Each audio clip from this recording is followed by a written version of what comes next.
Kyrie Jesu Domine, dona eis requiem.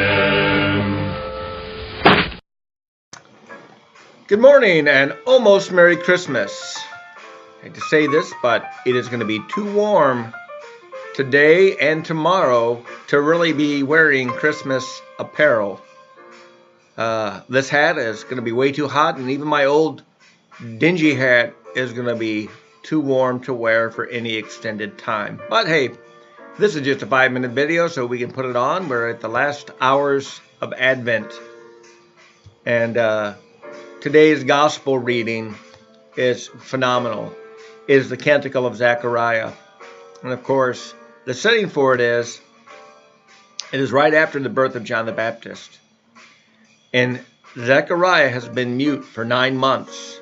He has been silent, unable to talk, because he basically told God that he and Elizabeth couldn't be parents.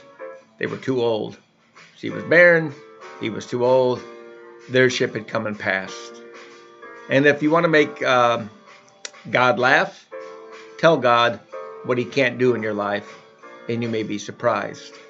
So he has had 9 months of silence to see his wife grow in her pregnancy, to realize it was going to really happen, and that indeed his son was born. And the angel told him his name was going to be John, I believe. In Luke, I have to go back and look. I'm pretty certain it was John. And he knows this, and Elizabeth knows this. They both know the name of the baby revealed by God. And they are ecstatic.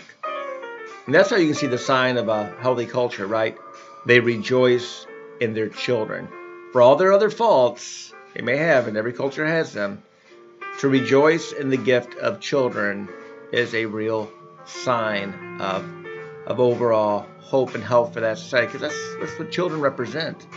We look at them and we think of what their future will be and what we hope their future will be, the things that they may contribute to life, the things that they may bring to their own life, to their immediate family and friends, and perhaps even to the world. And we look at all children, it's this blank slate of hope and expectation and wonder.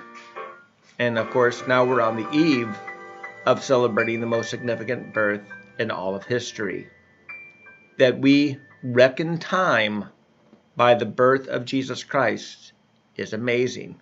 For as much as Western culture has closed the door on Christianity and tried to relativize it, we still live with before Christ and the year of our Lord as ways of measuring time. And even when people don't want to say Merry Christmas with this holiday, they know that's what it is. It is the Christ Mass. It's the Mass celebrating his birth, his coming into the world, that God was faithful to his promise to Israel, and the rest of the world is surprised that God cares about the rest of us too. The God of Israel is just not a God who cares for our beloved Jewish brothers and sisters, but for all of us, and that Jesus Christ comes for all of humanity. First, for the Jews, and then for the Gentiles, as St. Paul tells us. And for that, we are very profoundly thankful.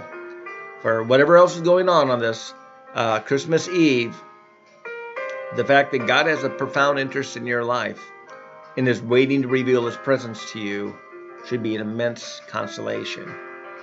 If you're struggling this Christmas Eve, you're anxious, you're sad, you're depressed, turn to God and ask for his consolation. Ask him to awaken your heart to any small sign of his presence. And I believe it will be there. It won't be big signs. If we're waiting for big signs, we might be waiting a long time. They are few and infrequent for the most part. But little signs are there in abundance, because Jesus is Emmanuel, God with us. Yesterday we celebrated that title, and tonight we rejoice in it. So we thank those crafty little monks that put together the O antiphons. Ero Cras, tomorrow I will come. And we celebrate him coming today, even though we know it's Christmas Eve. We like to anticipate things and begin the party a little bit early as Catholics in celebrating it. And so we're thankful. Nobody makes a bigger difference in our lives than Jesus Christ. if you're a Christian. If you're not a Christian, well, hopefully it's a good holiday for you. But for us Christians, it's all about Jesus and the Father He reveals to us and the Spirit they gave us.